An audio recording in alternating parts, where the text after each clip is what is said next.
Welcome, everyone, to the very first episode of Geeks with Wives Radio presents What's Your Issue? It's a comics podcast, guys, where we actually talk about comics.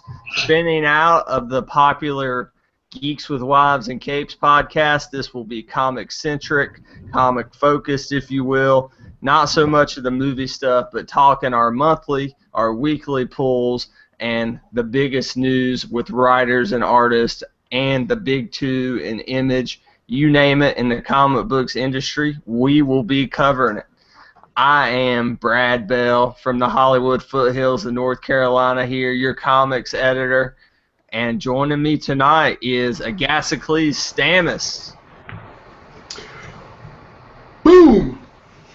Best intro on Geeks with Wives. Agasicles, how you doing tonight, bud? Good. It was a good week, good weekend in comics. So, a lot of news happening, a lot to talk about, and I'm happy to be doing, I believe, my very first podcast. Second podcast. We did a screencast together. Okay, we did one screenscast with Everett. Tyler Pollock, how are you doing this evening? Hello, Internet people. I'm good. I'm basking in glorious, glorious news. Oh, yeah, a lot of great news out there. And, guys, we love the Capes podcast. I'm on that podcast, so I hope I love it. Do great work. We work our butts off over there and have some great guests. But the origin of this podcast is with the great guests that we have that take up a lot of our time. We don't talk a lot of weekly books, we don't talk a lot of trades, and we don't get to the comics-focused news that we would like to discuss. So that's why we're launching this secondary comics podcast. So the format of the show will go, we will each have 3 to 5 pulls that we are going to discuss, rotate discussing, then we'll get into the comics news. But since this is our very first episode, I figured I would give us a little intro to all the good people out there in listener land. Agasicles, just tell us some of your favorite comics from the big two, or from Image, or from any smaller publishers, and just give me your top 2 or 3 favorite superheroes. Yeah, so I may not answer exactly that question. I'll sort of answer it. You don't have to. So I guess my shtick is I am kind of like the oddball comic fan. So like sure I like Batman, sure I like Spider-Man, but those like aren't my favorites. Quite honestly, I'm actually tired of Peter Parker Spider-Man. But so Here. You know, so like a lot of my favorites are kind of the more out on the periphery characters. So. In Marvel, I'm a big fan of Vision. Actually, a big fan of Wonder Man as well, and Moon Knight. Probably my 2 favorites in Marvel are Moon Knight and the Vision. And then in DC, I grew up really liking books like Batman and the Outsiders, and Booster Gold. So, and Blue Beetle. So those are probably some of my favorites from years past in DC. Other than that, I'm a big team book fan. So when I first got into comics, I didn't know, like everybody else, I didn't know the characters. So I figured, let me jump on the team books, and kind of just be exposed to like 6 to 8 characters at a time. So, I'm a huge fan of the Justice League, and also a fan of the Avengers. Probably more so the Justice League, because I feel like as well known as that group is, I feel like lots of people didn't actually read the comics, so there are like chapters of the Justice League that I'm really in love with that I think lots of people like don't know about. All right, thank you, Agasicles. And his favorite big event book is Convergence, right, Agasicles? If I had to mark that down, you'd agree. Okay, moving on. Nah, joking. All right, Tyler, what about you, Mr. Pollock? Your favorite heroes, favorite books? My favorite heroes. I can't think of them right now because you asked me a question. I do like teen books. I do like teen books. I like teen books especially. So he's a Teen Titans fan, I'm sure. Yes, I do really love that cartoon. I really like New Warriors, the most recent New Warriors and the most recent Avengers. I like the Inhuman stuff that's been coming out recently. That stuff's great. I'm really loving some of the new DC titles that are coming out right now. Midnighter, Black Canary, stuff like that. I also really enjoy following queer characters. Just something from me, and that's really kind of it.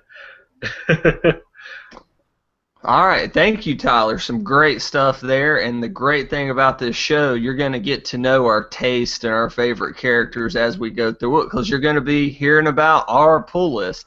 As for me, hey, I'm going to sound as cliche as hell here, but it's always been Batman and Spider-Man 1A and 1B. I know the most cliche of all answers, and Peter Parker Spider-Man, and Bruce Wayne Batman. Although I love Dick Grayson in the suit, I love Miles Morales, and I'm excited about him being the new Spider-Man. I grew up in an era where Marvel was X-Men and Spider-Man, right? So I read mostly that growing up, starting with Age of Apocalypse. That was a big X-Men tie-in book that I read in the late 90s. And as far as Batman, just kind of started getting into it when Hush and Long Halloween and those were coming out. So some great stories to get on board with Jeff Loeb there. And really, besides Batman, that was the only thing I read growing up. I didn't get big into comics overall until House of M came out. So it was, as much as I harp on big events, it was House of M that got me into reading comics and checking out all the tie-in books and seeing the different characters. And I still have a love for Wanda Maximoff till this day. The Scarlet Witch, even that uber powerful, Jean Grey-like Scarlet Witch. And to me, Scarlet Witch and Quicksilver will always be Magneto's kids. I don't care what Marvel says; they're still Magneto's kids to me. But that's pretty much it. I've grown to like Iron Man and Cap as they've been shoved in my face by Marvel. But I've always been a Marvel zombie, as I say, growing up, and now, besides Batman, of course, but now I'm kind of starting to maybe cross streams a little bit into the DC territory, but we'll see what happens with that post-Secret Wars. So, guys, let's go ahead and get into the show. So we're going to talk about Agasicles' first pull. What was your first pull this week, Agasicles? So, actually, I have to check. So this is weird. So I realize now I put my pull list in alphabetical order, which is actually not the order that I read the books in. So how do you read your books, by the way? Because everybody has their way of reading it. I put the ones I want to read the most on top first. Some people put the ones they want to read the most at the bottom of the stack. How do you guys handle that? So I do what you do, Brett. Oh, so you put the ones you want to read the most, huh? What about you, Agasicles? So I actually shoved them into a random number generator, and actually read them in completely random order. You're lying. No, I'm dead serious. So does each title have like a number that coincides with it, or do you just kind of okay. I have a spreadsheet that like generates a random number, and then I just sort them by value from largest to smallest. So and I do that because it's a little experimentation, right? As a writer, I think your impression of the books definitely can vary based on when in your pull you wind up reading them, right? So in an effort to kind of be fair as I go through week to week, I just scramble them. Because one of the things I do is, and I'm going to ask you guys this as you go through your polls. I also try and, so I try and review 3 of the books for the site, right? And we have to assign scores. So I want to make sure that that each book has an opportunity to kind of flesh itself out, and not be overly influenced by something that I read before it. And then I also, at the end of my pull, I also go back and try and decide what was the best thing that I read that week. So like I said, that's why I kind of put some of that randomness in there. Well, it makes sense. I'm too lazy of a comic book reader to do. I already have to review at least one or two and edit a lot of other ones, so I'm just gonna read what I want to read. Right, it would also be tough for me because I don't necessarily know when I grab my pull list what is the thing that I want to read the most, right?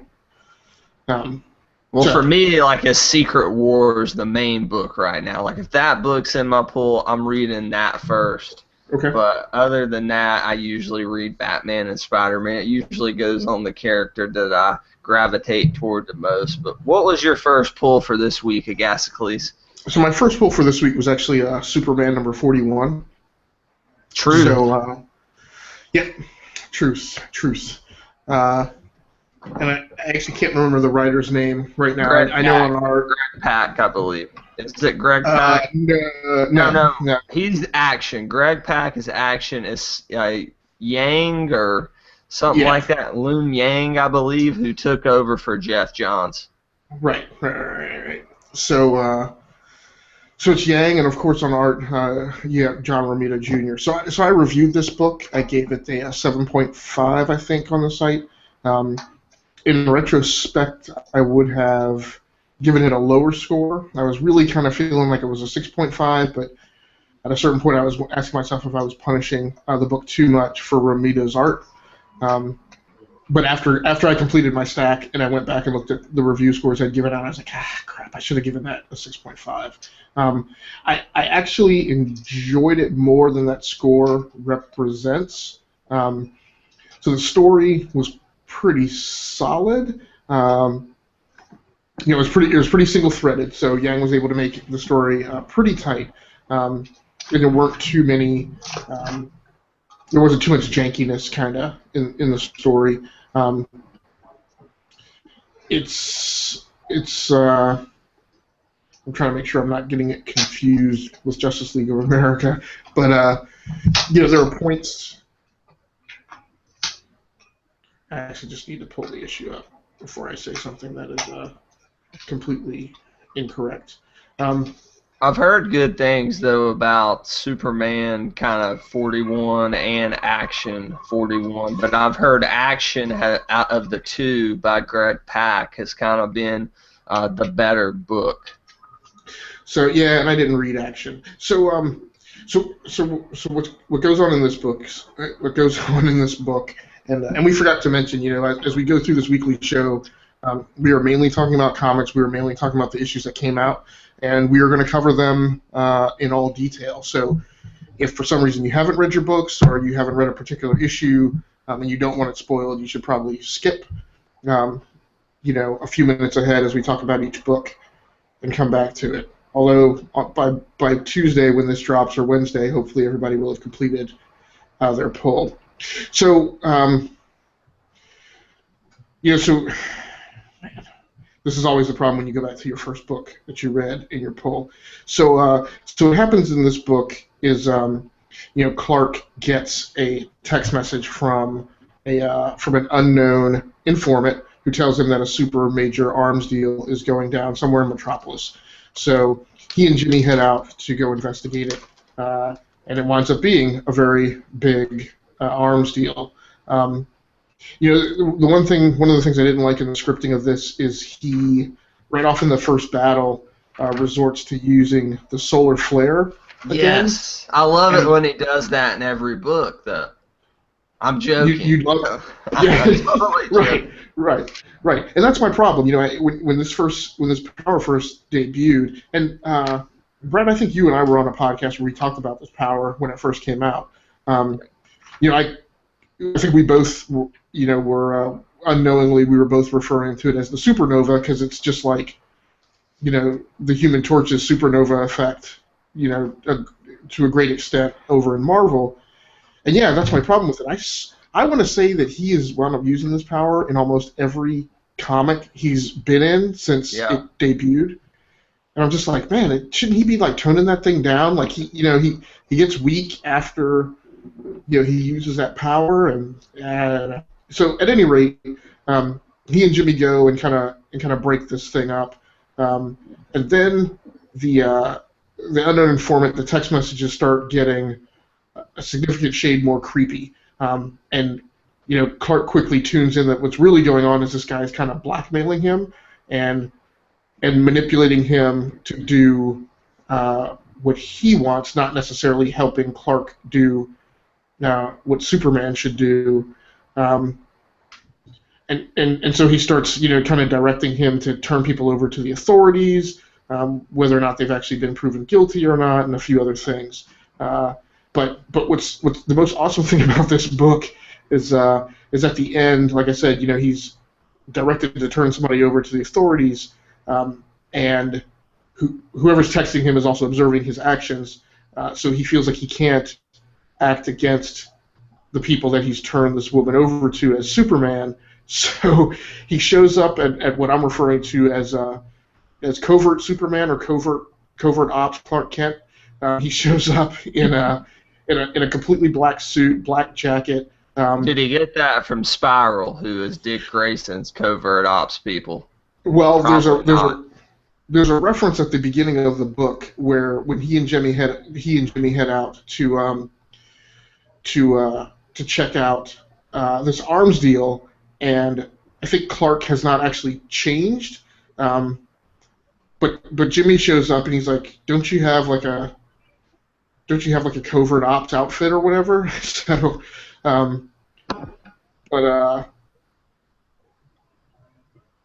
It's an odd time for old soups because you had Jeff Johns come in and introduce that new power, right? And right, then these new creative teams kind of dealing with that new power that's been introduced, but they're also dealing with a depowered Superman whose, spoiler alert, identity, depending on where you're reading, is about to get revealed or is revealed as Clark right, Kent, right, Superman. So it's just it kind of feels like a mixed bag. I think that of what I've read, I read the Divergence issue, and I'm picking up Action and Superman 41 because some of my books I wait to the end of the month because that's when I get paid, is at the end of the month, and it's just mm-hmm. easier for me. So I have certain books I pick up weekly, and the guy who runs my local shop knows I pick up the vast majority of my books at the end of the month. Right. But I can't wait to read those because it does seem like it's a little off kilt a little bit. I'm actually fine with where the story is heading. The problem I have, the problem I really had with this issue was the art, and I think it's known that I'm not a John Romita Jr. fan, and I shouldn't really say that. I was reflecting on that today before the show, and I realized, one of the favorite Superman or Spider-Man runs that I read was I can't remember exactly when it came out, but John Romita Jr. was on art, and it was the Spider-Man arc where another guy shows up who has Spider-Man-like powers, and it explains to him how he's a totem, or like the spider is his totem, and it's kind of like, hey, haven't you ever thought about why all of your enemies are like animals and insects? And then he tells him about this creature, this humanoid who has been around for centuries, who is now stalking him because he's trying to drain his spider power. He's basically kind of like a totem vampire, kind of, and I think the guy's name is, I want to say it's Moreland or something like that. Oh yeah, he came back, and that was his whole thing. The Spider-Verse was the totem vampires. Okay, right. So at any rate, Romita Jr. was on art for that book, and that was fine. The big problem I'm having with him now, and I don't know why he's having this problem, is the art's not consistent. I wrote in my review how in the first third of the book, it's a really nice rendering of Lois. She has really sharp features and looks starkly different, I think, than other renderings of Lois have looked. The hair isn't just black; it's like really raven black. And it looks good, but then, in the bottom third of the book, Lois shows up and looks completely different than she does in the first third. And as he goes from panel to panel, Clark also looks significantly different. there's an opening page where Spider-Man it's like a now, and then they flash. Well, it's a now, and then the rest of the book is kind of a near past flashback. But they show him riding a plane, like on the outside of the plane, apparently after his identity has been revealed, and looks completely different. Looks very much like the facial art back in that Spider-Man run. And then you flip like 2 pages, and that Clark Kent looks completely different.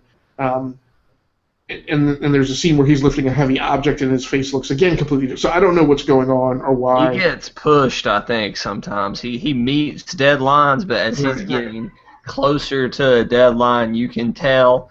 And some of his like Spider-Man stuff is beautiful. The Kick-Ass stuff is pretty beautiful, but it seems as he gets more and more modern. If you look at the more recent stuff of John Romita Jr., it's just off a bit, yeah, and it's blocky. His stuff can look blocky sometimes, and it's all subjective. Art is when it comes to comic books or anything. So some people love it, some people don't.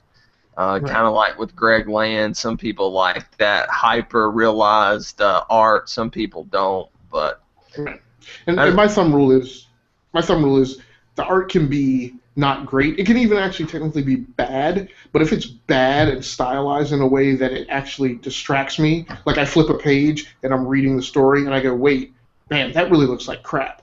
Like I stop reading and have that reaction and then pick up again, that's when it's a problem. But I like where the book is heading storyline wise. Romita Jr.'s art is a little bit hard for me to swallow. Did the Twix ads take you out of it at all? Because this is the first round of those. No, see, remember when you brought that up, I mentioned that's why I love buying digital. So I didn't have any of that. Yeah, okay. Here's my Earth 2 book that had a 98 Degrees guy. I can't remember his name. That was married to Jessica Simpson. Nick Lachey, I think he was. Yeah. So what did you think? What did you think about Earth 2, number 1? All right, Earth 2, yeah, I guess we'll move in with that to my first pull was Earth 2 Society number 1. I had to say, the only reason I picked up this book is because I was so invested in these characters post-Convergence that I just wanted to see where they were going to go. In particular, Dick Grayson, because as Agasicles and I talked about on the Convergence spinoff podcast, man, that character was built up of a messiah of sorts, and I don't think he got the payoff he deserved. But I read this book, and at least I'll say I feel like it's going somewhere, unlike Convergence. Like they're definitely building toward something. Go ahead, please. Did you know it was going to be 8 months later?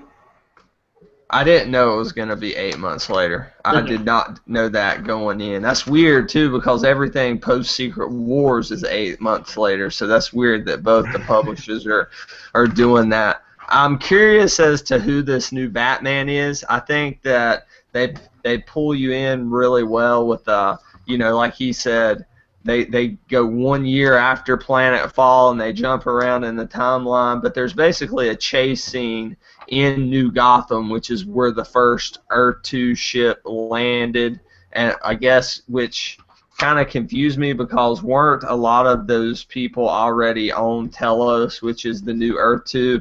I guess these are the people from outside that Empire Strikes Back call went to. Right, Agasicles? Yeah, so everybody, as far as I guess my interpretation of it was everybody who was on the planet Telos was either transported away by Brainiac or didn't survive. But I think nobody was left on the planet by the time that thing was all over, except the Earth 2 Justice Society. Yeah. And then Alan Scott, Green Lantern, goes out into space and finds the Battlestar Galactica Armada or the Empire Strikes Back Rendezvous Armada. Either way, the art seemed to be mimicking one of those two scenes or both. And then tells those ships that I guess Earth 2, our planet has been repopulated and can become Earth 2, right? And then they do. I can't remember exactly what the month skip ahead is, but they do a skip ahead and they tell you that it's either a year later or whatever it is. And I don't believe, correct me if I'm wrong, because it's been a while since I read this book. I'm kind of just flipping through it right here. Right. But Dick Grayson can't walk again. I believe is where we're at, because when they first show him, he's stranded on the ground as some other ships crash land onto our new Right. Earth too. So in that book, what they describe in one of the panels is that, well, they don't describe it. They basically say, they recap that Telos gave him the ability to walk again. He then he goes through a few panels where he says, but over time that ability faded, and then they do like I said, it's either the 8 months later or the 12 months later, whatever, and he is that Batman. But they completely don't discuss or cover how his ability to walk was restored. Dick Grayson is the Batman from the opening, and the Yeah. Batman in the trench coat. Yes. Did they reveal that? Like, did I totally miss this? Because it didn't dawn upon me that was the Dick Grayson in that suit. Yeah, what they did is as he's going through that chase scene, somebody is talking to him on the radio, and calls him, Dick or Grayson or something like that. But yeah, Okay. Yeah. Well, damn, I hate I missed that, but that's really cool. I mean, at least it's giving you that Dick Grayson payoff that you've been waiting for, if you've been reading any of that Earth 2 stuff. So, unfortunately, we just got news that Tyler Pollock has had to leave. He had a personal issue he had to deal with. So, Tyler, we wish you the best with that. But Agasicles and I will carry on in your absence. Man, sorry about that. So what did you think about the, I don't know how I want to call it, the gold bat suit, gold embroidered. You know what bat it suit? reminded me of? When I was a kid, when the first Batman movie came out, the '89 Batman movie, they would and this would carry on for Returns and Batman Forever and Batman and Robin. They would release action figures of versions of the Batsuit that you were never gonna see in the theater. And I remember in the '89 one, there was a gold Batman. And that's the first thing my mind went to, was that action figure that I actually had as a kid. So it looks like something that some artist out there was like, this would look cool. It seems like an alternate action figure they would make for Batman of a Batman movie release in a toy line or something. But it's Earth 2. They needed a new suit, so they put it in there. I actually liked the suit. I didn't hate it. So I don't like it as good as I do the Arkham Knight suit in this video game that I've been playing here, that I got roped into playing. But I like this new Batman suit. Okay, cool. And I like this book, but I'll have to say I've really been picking up a lot of these #1s with the DCU publishing initiative. And I'm sticking with Robin, son of Batman. I'm sticking with Green Lantern, starting with number 41. But this Earth 2 book, I'm done. I'm off Earth 2. I'm off of Telos. 2 months there with conversions was enough. Yeah, and I got a lot vested at this point, but other stuff I would like to read, especially with those Secret Wars post Secret Wars #1s coming out from Marvel here in a few months. What was next on your pull list, Agasicles? So next on my pull list was Realm War #10, which is a book by Xenoscope Entertainment, from the Grimm Fairy Tales line. And so I don't know how much people read these books, but I have found them pretty fascinating. I'm a little regretful that this is not a series that I've been on or stayed on, for a long period of time. I have read one other issue of Realm War. I've read a couple issues of I think it's just the straight stick Grimm Fairy Tales book. That book is kind of about kind of the Grimm Fairy Tales equivalent of X-Men. It's kind of like a school for gifted youth, and the a lot of the characters you've seen in Grimm Fairy Tales are there as instructors. But Realm War is kind of an event book where a lot of these Grimm Fairy Tale characters um, are all brought together to fight the Red Queen, who I guess is kind of an embodiment of like a Maleficent or something like that. But the And there's principal Grimm 12 issues, right? 12 issue it's, miniseries. it's a 12-issue limited series. Yeah, and this was issue number 10. So in this issue or in the previous issue, um, Sela or Sela, who is the principal Grimm Fairy Tales heroine, um, you know, um, partnered up partnered up with or formed a sort of kind of a resistance, an army of normal humans who use conventional weapons, and that group, in conjunction with her fairy tale superheroes, I guess I'd call them, led an assault on the Red Queen's base, and actually was successful. Although apparently they didn't, just entirely destroy the Red Army. So this issue opens with them being back at their base camp, kind of recuperating. What they don't know is, and I'm not sure exactly what the name of this character is, but the Red Queen has sent her, resident badass, who is the captain of the Death Squad, to this encampment, and basically raises hell in this camp. Mass casualties. One of Sela's fairy tale super heroes has to sacrifice herself in order to ward off this assault. And at the end of the issue, we get kind of a major reveal. Again, if you haven't really been following it, its significance may kind of fall flat with you. But one of the things about the Red Queen is she does actually have a husband. The Red King, who's a full-on demonic character, with horns and hooves. But he actually shows up and kind of saves them from this assault, and then asks Sela to make a pact with him and to help him kill his wife, the Red Queen.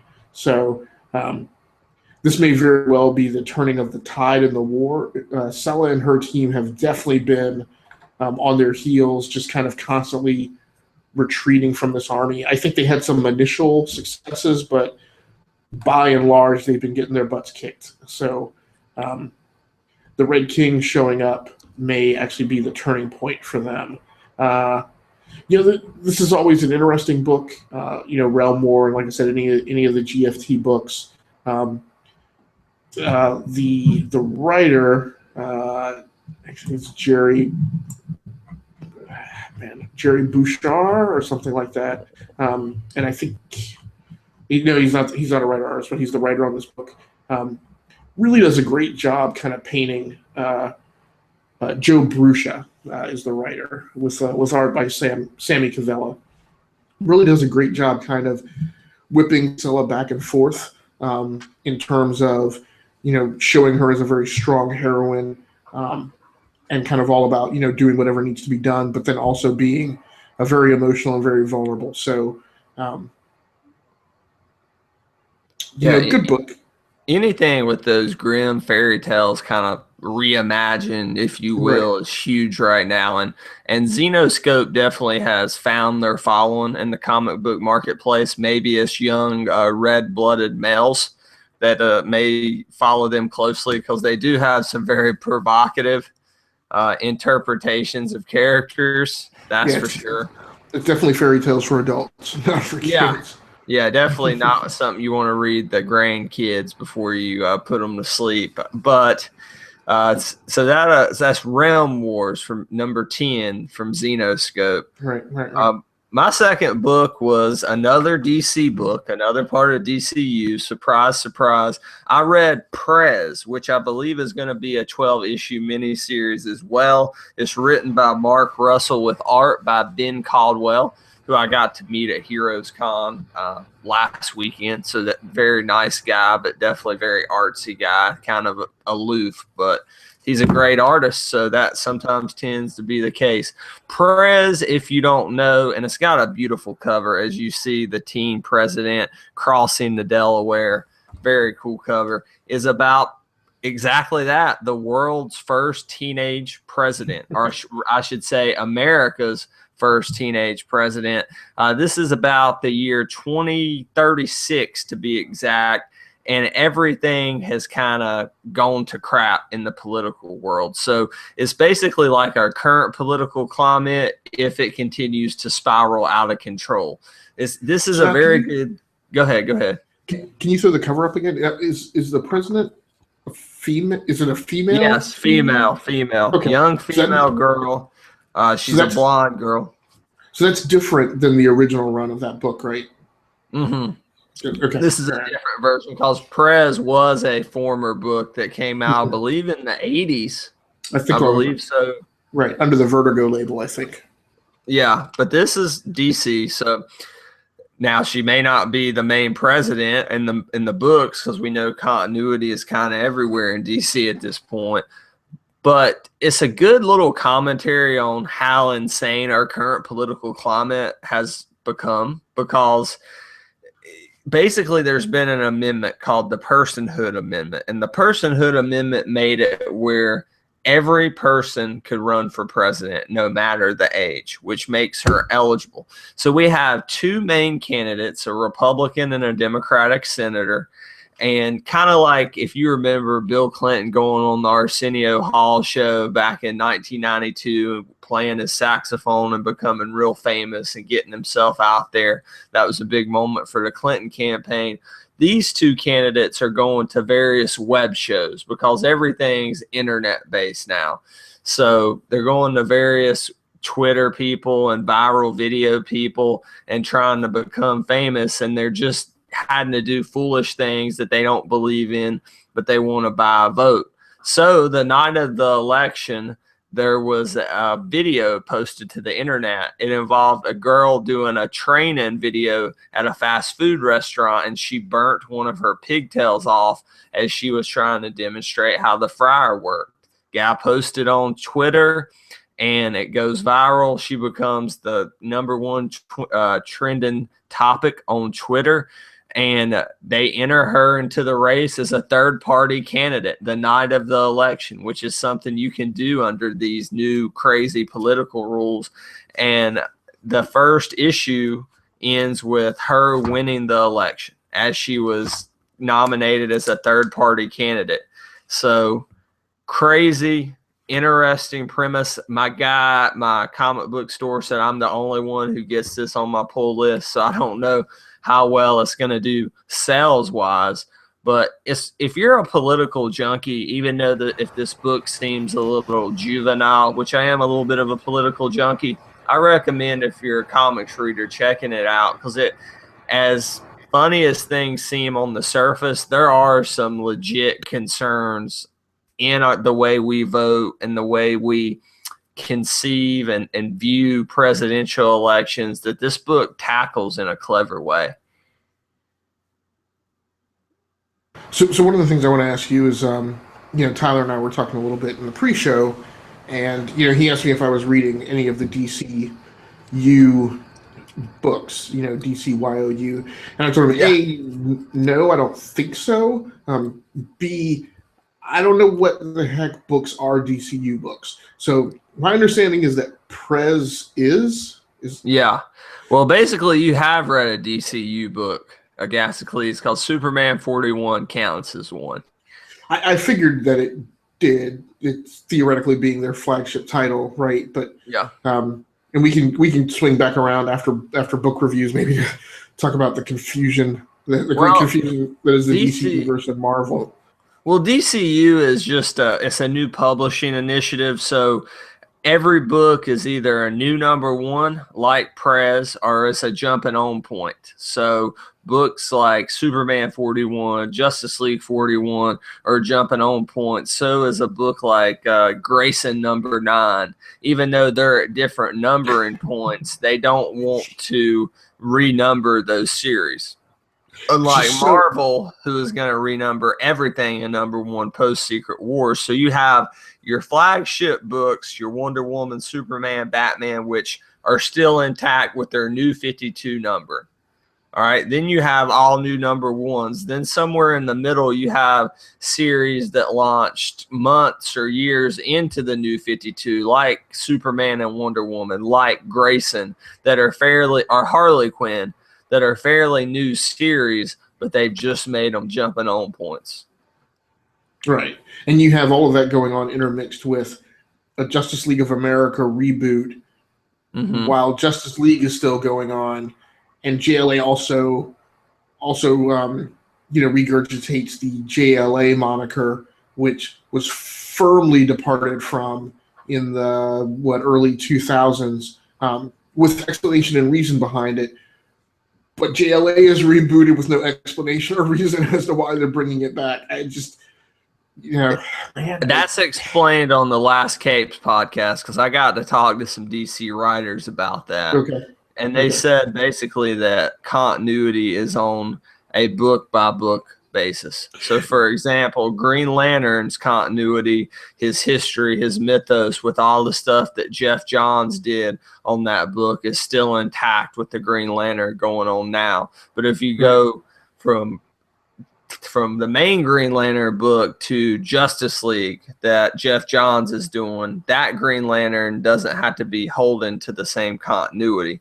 So it's on a book-by-book basis, with Batman being an exception, because the Bat family of books, not talking about Justice League, but talking about Superman, Batman, Detective, Batgirl, Grayson, those books are in their own continuity. So the Bat books are in a continuity, and the rest is a book-by-book continuity. So the Bat family stuff, I get that, and I approve of it for whatever that's worth, because they kind of screwed it up when they did New 52, right?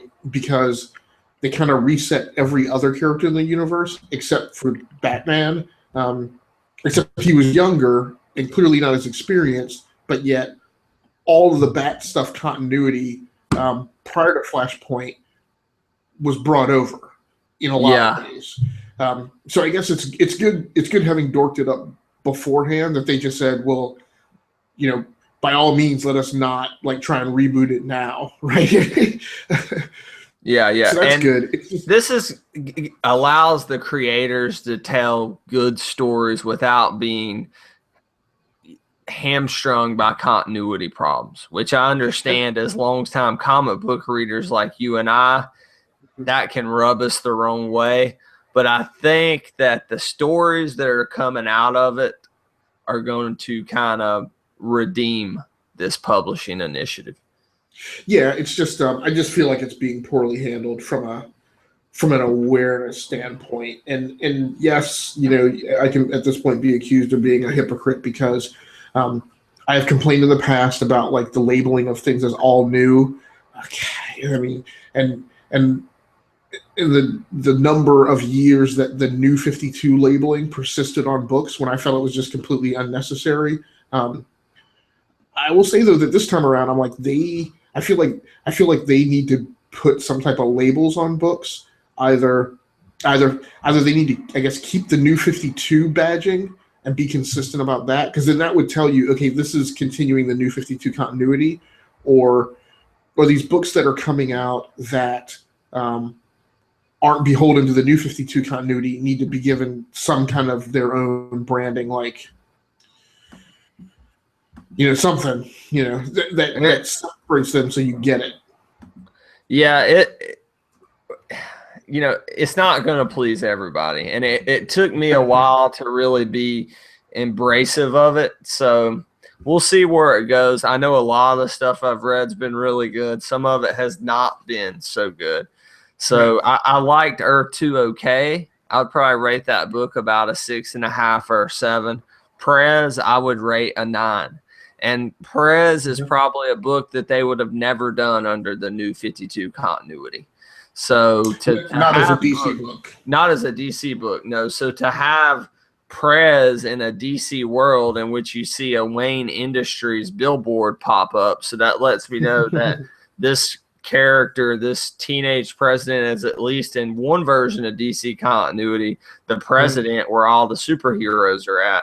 I mean, that's pretty cool. So it has this, just like everything, it has this ups and downs. So what was next on your pull list, Agascles? So next on my pull list was Hellbreak number 4,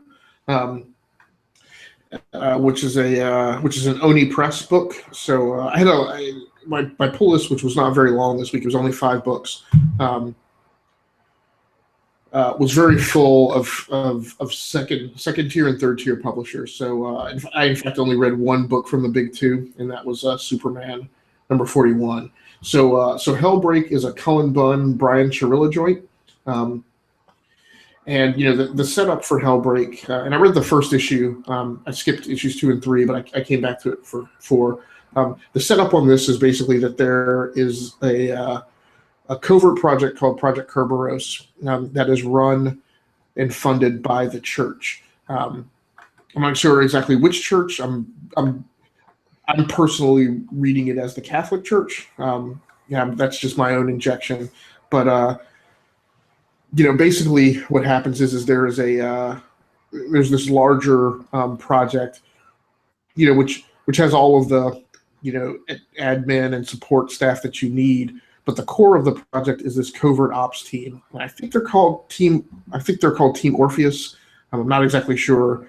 I thought it was mentioned in this issue, but then when I flipped back through it, I didn't find it. But it is a covert ops team. And what has happened is that somewhere in the recent past, I don't know if it's a science team or a combined science religious team, figured out a way to open, I think what they refer to as the bridge or bridges, which are dimensional portals that can take them to any one of the hells. And the hells supposedly number somewhere in the thousands, I think, of different hells. So that part of the mythology makes me feel like it's very much like a kind of Buffy the Vampire Slayer angel kind of thing, where there's this notion of different types of hell. But this team, jumps on the bridge, which, if you go back to issue 1, looks startlingly like a Stargate. And I called them out for, channeling that just a wee bit too much. But they get on these bridges and they go to these hell dimensions, and their missions when they go is to recover souls who have been wrongfully condemned to hell. So it's this great juxtaposition and intermixing of modern things, and specifically taking a modern paramilitary unit and dropping them in a completely mythological and fantastical setting.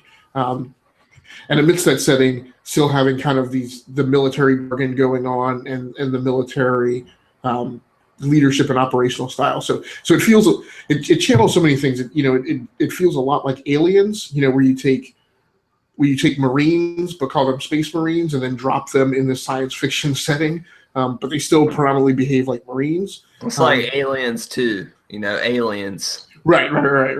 Yeah.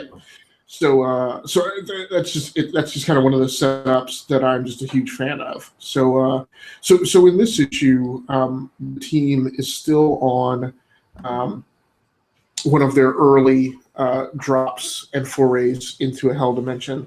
I think if you go back to issue 1, like I said, they say it's like the 9th or 14th drop or something like that. Although it's the first one that they portray in the comic. So. In this issue, the team has kind of been split up into 3 or 4 different factions. The Colonel is kind of off by himself. He has been rescued / captured by some type of hell dimension resistance. But then you go on to find out that resistance is actually against Project Kerberos, not necessarily against the hell. There's all sorts of insights into life in the Hell Dimension. You know that you know that talks about there's a bartering and a trade system, and not every soul there is necessarily is not necessarily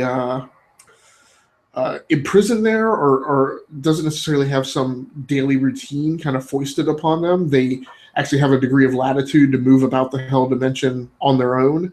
And like I said, that's how I guess that's how they're able to kind of congregate and become this resistance. And they have like computers and other things, so it's really neat. Chirilla on art. If you have also read issues of Big Trouble in Little China, which I probably stuck with that on my pull list for about 6 issues or so, and actually recently jumped back on, but it's very much kind of Chirilla's art style from that book, which is on the Boom label. But I actually like it a lot better. One of my problems with Chirilla's art in Big Trouble in Little China is it's just over the top cartoony. It appears kind of like there's a very deliberate attempt to kind of make it look like a Saturday morning cartoon, which is just very strange to me when you're doing a property that was a movie. Yeah, I like that cartoony stuff sometimes because it's refreshing, because everything Right. tends, especially with DC before this new initiative, even though I know you're not talking about a DC book, but it tended to look like a blockbuster movie. And Big Trouble in Little China should look like a blockbuster movie, and it looks like a cartoon in the comics. Right. So it's still, the art in Hellbreak is still a little cartoony, but it's just not the over the top stuff. In Big Trouble in Little China, it feels a little more like the art in BPRD. So I feel like that's pretty good, and pretty good work on colors also. The big thing I keep looking for from this book is a little more insight into the characters that are part of Team Orpheus, or whatever it's called. You get a little bit of that in this issue. I still want more. So maybe Bunn is just kind of dragging that out a little and kind of making it a slow boil, to getting to a point where you can see more character development of specific members of the team. There are kind of a couple panels that reveal some very poignant things.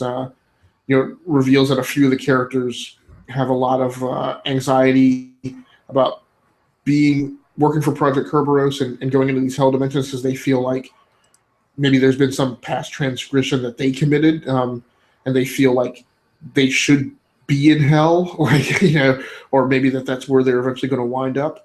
And there's another aside kind of in one of the panels where a character kind of reveals that, and he's a character who kind of always appears very gung-ho, super motivated about these missions, but it's kind of revealed that in a piece of dialogue that he, on a daily basis questions his own presence and support for the project. So it's a really interesting book. Like I said, kind of has a neat setup to it. One of those setups that I sometimes say, when you've got this setup, like the only thing you really have to do is not screw it up. Like, it's a great setup. So that's what I read for my third pull. How about you? My third pull was X-Men 92. This is one of my long-awaited Secret Wars tie-ins books, because I, like many kids of the 90s, grew up on this cartoon along with Batman the Animated Series and Spider-Man the Animated Series and Power Rangers. That kind of defined a lot of people my age as far as their childhood is concerned. Yeah. So now are Jubilee and Gambit in this one? Yeah, Jubilee, okay. Gambit, you have the whole cast. It's the exact cast from the 90s TV show. Yeah, okay. Professor X, Gambit, Cyclops, Jubilee, Wolverine, Rogues, and Storm. Those are your main X-Men. And it's a very good throwback to 90s storytelling, not just from looking back on that TV show, but look at some of these. If you're watching this, the word bubbles are insane. Like, I feel like I'm reading a 90s comic or a 80s comic with just overload. It very much reminds me of a Chris Claremont X-Men book, even though this is written by Chris Sims and Chad Bowers with art by Scott Koblish. A lot of word bubbles, beautiful art because it doesn't look too cartoony, even though it's based on a cartoon. It looks like retro, but at the same time modern takes on these characters. And I like what they've done. They've brought in Cassandra Nova, who was a big deal in Grant Morrison's new X-Men run. And she's also a big deal in the Extinction Agenda X-Men tie-in book. And she's here causing complete and utter chaos for the 92 X-Men. So in this Secret Wars world, if I say maybe country, there are so many different countries within Battle World, it's hard to keep track of all of them. Each country has a Baron who runs it. The Baron of this X-Men 92 country is Robert Kelly, who's the famous senator from the X-Men books, who hates the X-Men, and if you watch the first movie, he's the senator that Mystique kills. If you read Days of Future Past, he's the one who enacts the Sentinel program. So basically, there was a war between the Brotherhood of Mutants and our X-Men. And the X-Men defeated the Brotherhood of Mutants and changed, at least in this location, changed people's perspective on mutants. So the X-Men, even though mutants are frowned upon by Doom and in the overall Secret Wars universe, if you will, here they're pretty popular. So the X-Men are celebrated. There's also a rehabilitation center that Cassandra Nova has set up for people who used to be in the Brotherhood of Mutants. And of course, you have people like Wolverine who see things in black and white. There is no gray. You know, the bad should be dead and the good should keep the bad from hurting other good people. So he does not buy into this rehabilitation complex that Cassandra Nova has kind of implemented in this section of Battle World. So they go there, they see people like Sabretooth and the Blob getting rehabilitated. Of course, Magneto has been killed in this universe in particular, which is funny because in the other X-Men tie-in Extinction Agenda, Professor X has committed suicide and Magneto has taken over the X-Men. So you have, even though they're both X-Men books, it's taking place in two different worlds, which there's multiple versions of all these characters within Battle World. So it can get kind of confusing because you have people from different timelines, from different stories. But there is a lot of good. Like I feel like it, even if you're not reading Secret Wars, if you're just an X-Men 92 fan, like you could totally pick up this book and just be transported back, I say mutated back to your childhood, if you will. It was a lot of fun. It really was good 3/4 of the way through. But, man, I tell you, that last 1/4 of this book, when they start revealing Cassandra Nova's plot, it is like 290s for my taste. There's so many shape-shifting and twists and turns and pulling of the wool over people's heads. It was just far-fetched for a modern comic reader. But it was a lot of fun. So you liked it, and like you mentioned, it was a lot of fun. Do you see staying on that book for 12 months? Well, 12 months, I don't think. It's 6 issues, I think, for Secret Wars. But do you see staying on it? Yeah, I'm going to finish it out. I'm going to finish out all my Secret Wars books. Now, if they made this an ongoing, I don't know. I don't know if I would stay on. It depends on if this story gets better. But once I'm kind of committed during an event, I'll at least finish out the event. God knows if I could do that with Convergence. I can do that with about anything. But I got one more mention of a book, and I read one trade, and I won't talk too long about it, but I read Grayson Volume 1, and I was fortunate enough to get this signed by Tom King, he basically plots the stories. He doesn't write them. He only did the Dick Grayson Futures End story. The book's actually written by Tim Silly, but just announced Tom King, the plotter for this book's going on to write the new Vision title, so that's good for him. Grayson, the art's great. The art by Mikhail Janin, Stephanie Mooney, and Jeremy Cox, who do the art, phenomenal. The book shows some promise. It's up and down. But man, I just don't like Dick Grayson as a secret agent. I get that it's a different take, and because of some stuff that happened with Forever Evil, there was a need for him to go elsewhere and kind of get off the grid in the DC universe. But the best part of this trade is the one Futures End story by Tom King. The main stuff that's plotted by Tim Seeley, there's some good action. There's some good relationships between Dick Grayson and the female lead, Helena, who is the head mistress at this school that Grayson operates out of. So it's a mixed bag. I would recommend maybe checking it out if you're just a big Dick Grayson fan or a big Nightwing fan in general. And there are some good human elements. He really struggles with having to kill people because we know Batman ingrained it in his mind not to do that, right? But here, Spiral, the agency that he's employed by now, is standard protocol to eliminate the target by any means necessary. So we have Tyler Pollock. He's back joining us. Tyler, I hope you got everything straightened out that you needed to. But if you want to just go over one of your pulls for the week, and then we'll get into the news. Yeah. My first pull was We Are Robin. It's basically a street gang of young teenagers all taking up the moniker of Robin at the same time. The story follows Duke Thomas, a recently orphaned teen from the events of Endgame. I guess something happened with his parents, and that I don't know what. It's a really good first issue. If you know nothing about Duke Thomas, like me, then it's perfect. It's mainly setting up his current situation. And you have little snippets of the gang. He isn't part of the gang at the beginning. So they see him and they want to get him as part of the team. The art is great. For video viewers, you can maybe see it. The art's very kinetic, very fast-paced, which suits this book very well.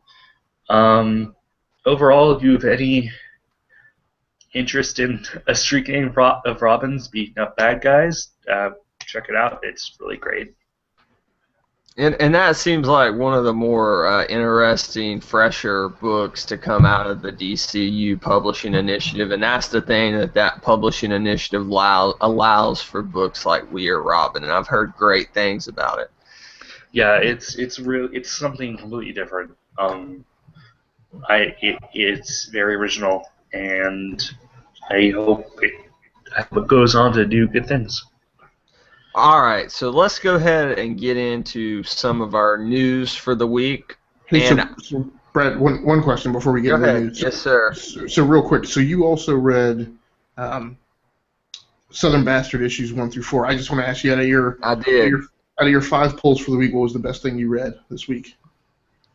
The best thing that I read was Southern Bastards, even though I didn't bring it up because it's a book that Casey's kind of talked to death on the Capes podcast. He's sung his praises so much. It's drawn by Jason Latour, and who's from Charlotte, North Carolina, and written by Jason Aaron, who's from Alabama. So you have real Southern perspectives, and the book is written from the heart and the mind of a Southerner, because it's a book as a Southerner that really spoke to me. Now I'm going to talk about Southern Bastards of Gassicles, because I have to, because it was my favorite book of the week, but I was just going to leave it off, but screw it, we're going to talk about it.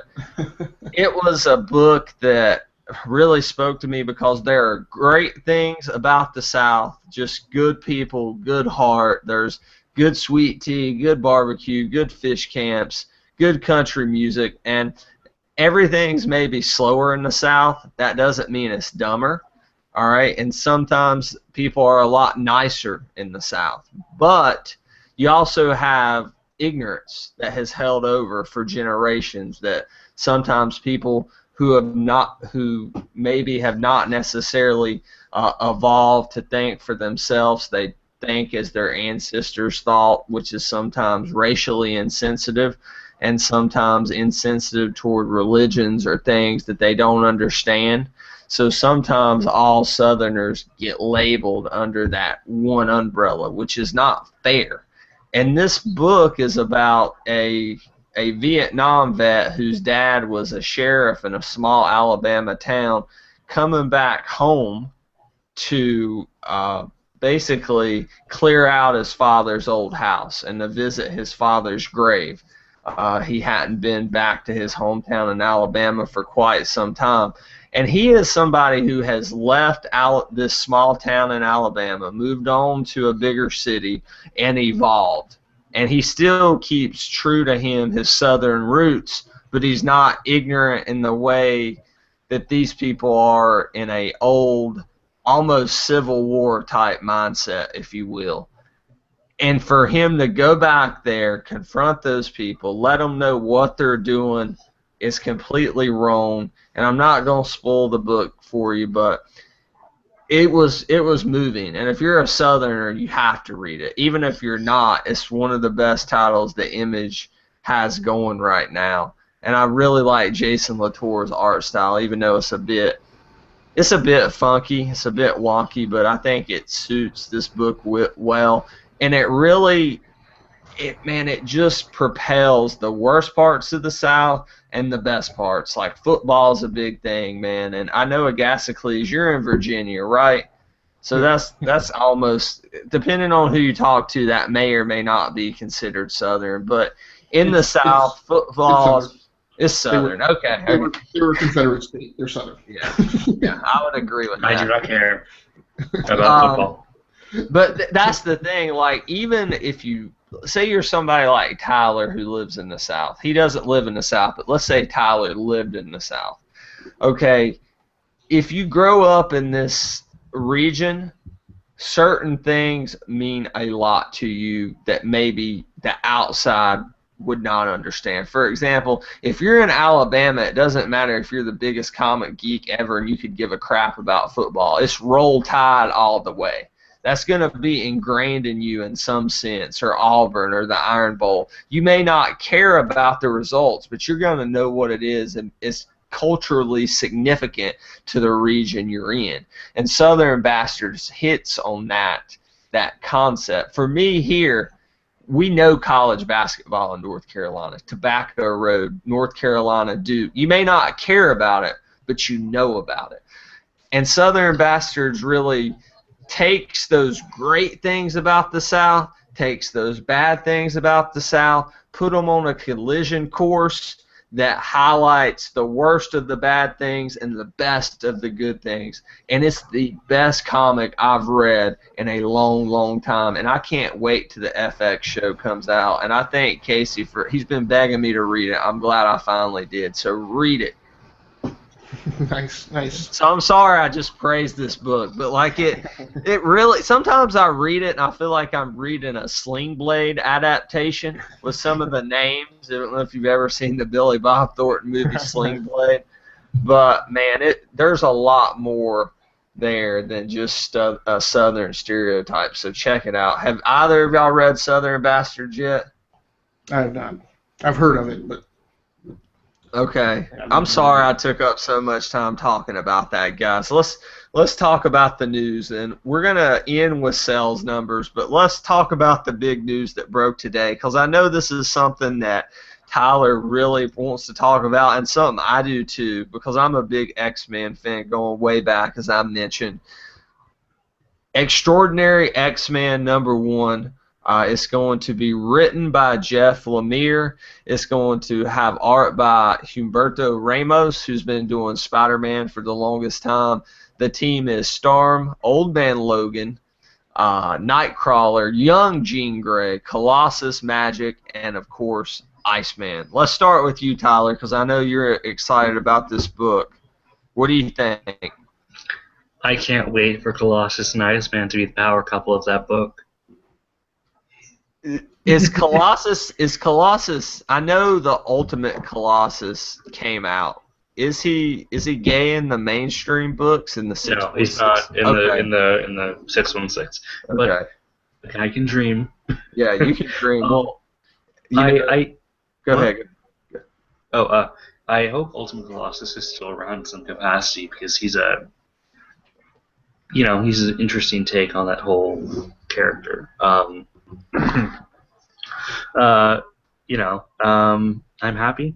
The team looks good. I'm interested to see, there's a lot you could have with an older Logan and a young Jean Grey, considering their history. Um, I'm interested to see how they handle Iceman, specifically this adult Iceman, considering we don't know what his situation will be in X-Men 600, which is the end of Bendis's run, and where this whole Gene outing him thing is Gene outing the young him is supposed to be resolved. The art looks good. Storm's leading the team, which I'm extremely happy with. So I'm really excited for it. Yeah, I am as well. What about you, Agasicles? Extraordinary X-Men. It'll be interesting to see what happens with it. It's not one of those things that like alters or I don't know. it's He's not too excited. I believe. right. Yeah. It's okay. It's a new title. It's a new title coming out this fall, starring some variation on the X-Men. Yeah. Well, To which I say, okay. I'm torn because I'm really happy that we have one of the best writers in comics on the X book with Jeff Lemire. It's not like they shuffled the deck and gave the X books a shitty hand because they don't own those film rights. I'm glad it's Jeff Lemire. That's one part of me. The other part of me is wary because if you look at the cover for this Extraordinary X-Men #1, there is a smoky substance, maybe other words described as a mist, the Terrigen mist, as it's been described by Jeff Lemire, which we all know is what results in a Inhuman pretty much becoming a Inhuman, right? Realizing their powers, going through the Terrigen mist. And somehow, some way, we know with Beast being in the new Inhuman books, these two are connected. I'm afraid that they're going to render the X gene kind of mute, kind of null and void. And if they do, I'm going to be pissed off. Bottom line. What do you guys think about that? Exactly. Do you want to go first? No, I'll leave it to you. That doesn't particularly bother Interest me. you? It doesn't bother you. Okay. I do know that in the case of Quicksilver and House of M, Quicksilver did lose his powers. Yeah. The Terrigen mists restored them, and that was, as far as I know, that was it. They might have some reaction to powered mutants, but I don't think it's gonna make them null and void. I mean, that would just take out all the X-Men right away. I didn't mean really like make the X-Men null and void, but that concept of the X gene. So what I was saying was maybe it's written in a way that there would be no X gene if it wasn't for the Terrigen Mist and the mighty Inhumans. That's what I'm afraid of. That's Yeah, well, I don't know. No, go ahead. And I say that doesn't bother me because, I mean, I know I'm frequently a hypocrite, but I guess when I recognize it, I try and avoid continuing it. I mean, so what I've been on record as recently saying is there are elements of the way comic books are that I can do without. And what I mean by that is I would have been okay if Bruce Wayne Batman only existed for 20 years of my life, right? And then if that character was aged and then retired or died, and Dick Grayson became Batman for a period of time, and then he aged and he died, and he, the fact that we've been able to introduce, Booster Gold, and that character has become far more endearing to a lot more fans than I think was ever thought of when he was placed on the scene in the 80s. and other characters that have been successful, I think that to me proves that, not proves, there are a lot of people in comics who say you you you can't introduce new characters, right? That it's so difficult and only 1 in a million actually survive. And I don't know that I believe that. I feel like a lot of that is a self-fulfilling prophecy. And so when you say something like, or when something gets pitched or defined that says, hey, we're going to eradicate the concept of mutants in the Marvel universe and make them all Inhumans. Okay, so the scuzzy part of that is it's all very contrived and is probably somehow connected to this whole Marvel plan to devalue the concept of mutants and a lot of the characters that are held by Sony and Fox, probably because they feel like Sony and Fox aren't helping them out and kind of playing ball.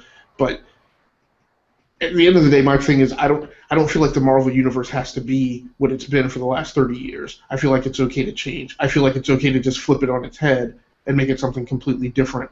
I think we'd be okay with a Miles Morales as our central Spider-Man, and that it doesn't have to be Peter Parker in perpetuity. So, Yeah. So my point is that, With Miles, I agree with you. I think when you're talking about character, I agree with you. You definitely need to freshen that up and not be afraid to introduce new characters. Although, unfortunately, in the past couple years, like in the past 20 years, there hasn't been many modern characters who have become classics. Harley Quinn's probably the one exception to that rule. She's fairly modern from the 90s, from the animated series, and she become a classic canon. Maybe the Arkham Knight will become that because of this new video game.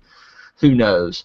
But when you're talking about a concept like mutants that was a blatant allegory for the civil rights movement in the 1960s and just something that has meant so much for people who had maybe struggled as a minority, whether it be African Americans in the civil rights movement, whether it be transgenders now, or who, it affects different people as they read it in different ways. Maybe you just read it as being the outcast, as the geeky kid at school who didn't fit in. I don't know. It depends on the time and place that you read X-Men. But I know that kind of concept of a mutant outcast it hit a lot of heartstrings with a lot of people, and to see it be, I don't know if replaced is the right word, we'll just have to read it, but to see it toyed with, I don't know, it just messes with my emotions a little bit.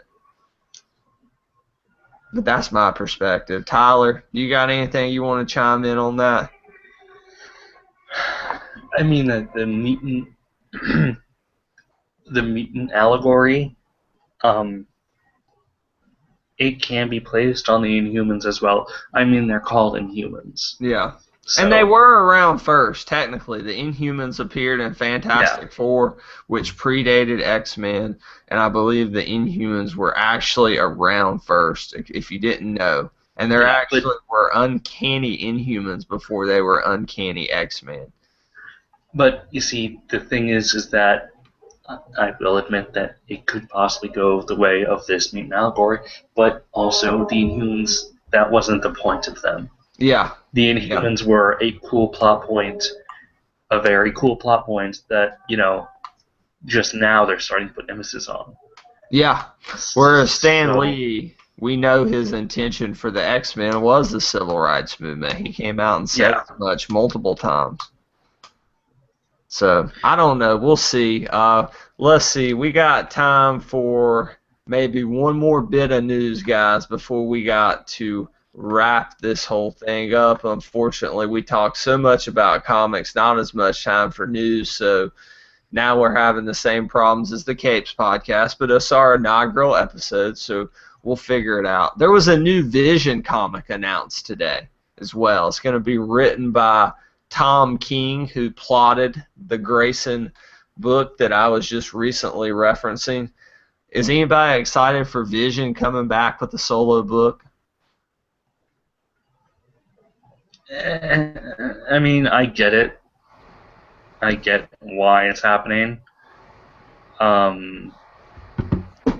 It's a movie. He's in a movie. That's what's happening. Asgaglis and I talked about this before you came on. Um, I mean, from what I gathered from the interview, it sounds interesting, but it also sounds like it could go really, really bad at any second. And I'm pretty sure that'll be the point. Um, I mean, there's a lot you can do with him. There's a lot that can go good, and there's a lot that can go bad with him. And I'll probably pick up the first issue um, because I do like Vision. I love his history. Specifically, I love his kids, which are Billy and uh, Tommy. I was gonna say Teddy, but that's wrong. um, I mean, I'm all right with it. It's not something I'm against. Yeah, I don't know if I'm particularly excited about a new Vision series, but I like Tom King a lot, so I wish him all the best on the book. All right, so let's go ahead and wrap this shindig up. We're going to talk about, there's a Southern word for it. That's a word they use in Southern Bastards, the Southern shindig right there. All right, so I think we're going to end with maybe talking about our upcoming pulls. So is there anything that's coming out within the next week or so in particular that you look forward to discussing next week? Which, are you guys on next week? Because I will not be on.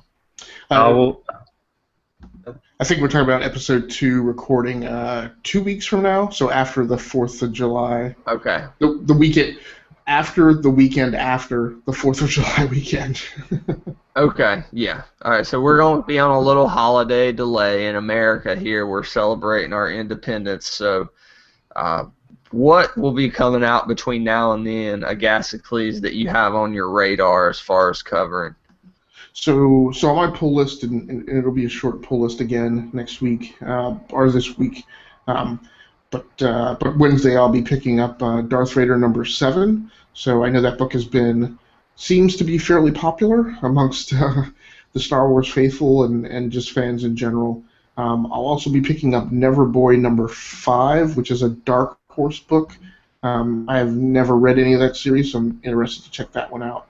I will be pulling Uber #26, which is a book from Avatar Press. I just picked up my first issue of that last month, and it's kind of an interesting alternative history book. So where kind of all the nations of the world started producing super soldiers. So that'll be interesting. And then I'll be picking up Exo Man of War #38, which I was mentioning to Tyler in the pre-show. I'm still trying to get my fingers on this nailed down, but I think this book is double shipping per month, which is just weird to me because I'm thinking it's the only Valiant book that double ships, and I'm not sure why. So I may pull the thread on that, or I may just read my comics and not worry about it. So those are the 4 books that are going to be on my pull list for the upcoming week.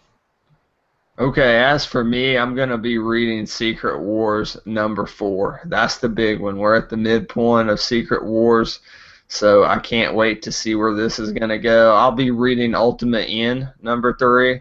I'll be reading Extinction Agenda #2. I'll be reading Years of Future Past #2. So big week here, the week of the 4th on Secret Wars tie-ins. What about you, Tyler? Well, I'm looking forward to The Wicked and the Divine #12, start of the guest artist arc. I'm also looking forward to Red Skull.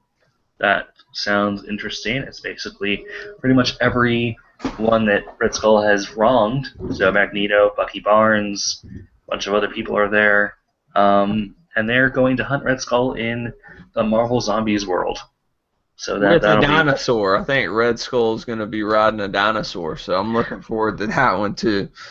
That would be great. It would also be great if it was a red dinosaur, but somehow I don't think that's going to happen. I mean, maybe. I don't know. I haven't read the issue.